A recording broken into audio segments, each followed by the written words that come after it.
Tonight's story comes from South Korea, a country where a surprising question is quietly being asked. Why are people choosing dogs over babies? Walk through Seoul today and you might notice something subtle. The city is alive.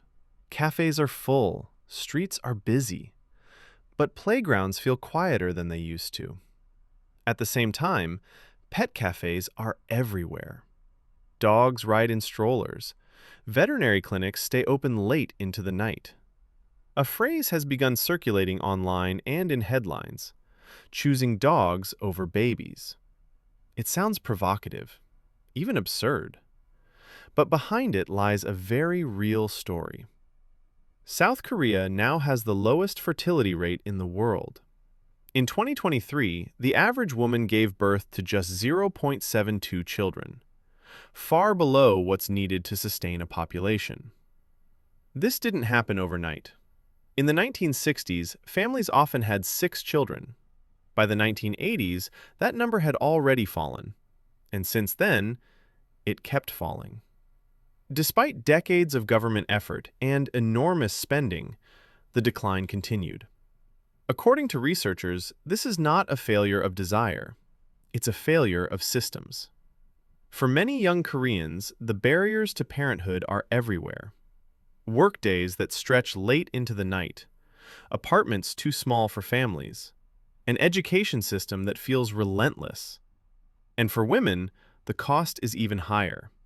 Career penalties, unequal expectations, limited support. Raising a child often feels like a personal sacrifice, not a shared responsibility. So people adapt. And this is where the phrase, choosing dogs over babies, becomes more than symbolism. In 2023, pet strollers outsold baby strollers for the first time in South Korea. Nearly 60% of all strollers sold were for pets. Pet product sales now surpass baby product sales in multiple categories. There are now more veterinary clinics than children's hospitals. This doesn't mean people love dogs more than children. It means something else.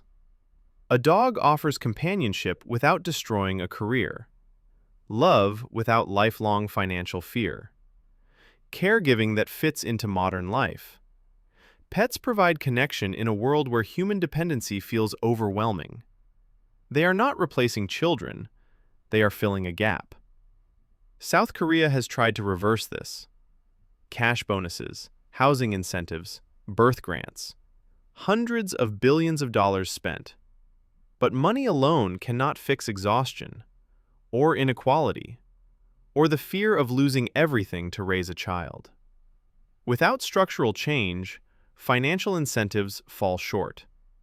Parenthood still feels risky, and so many choose the version of care they can survive. In 2024, something changed. For the first time in nearly a decade, births increased slightly. A small rise, a fragile signal of hope. But the numbers remain far below what's needed.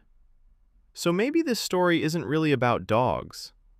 It's about what happens when love, care, and responsibility no longer fit inside the systems we build. South Korea didn't choose pets over children. It built a world where caring for something smaller felt like the only option left. And that story isn't just South Korea's. It may be the future many societies are quietly walking toward. Welcome to Story Space, where stories don't shout, they unfold.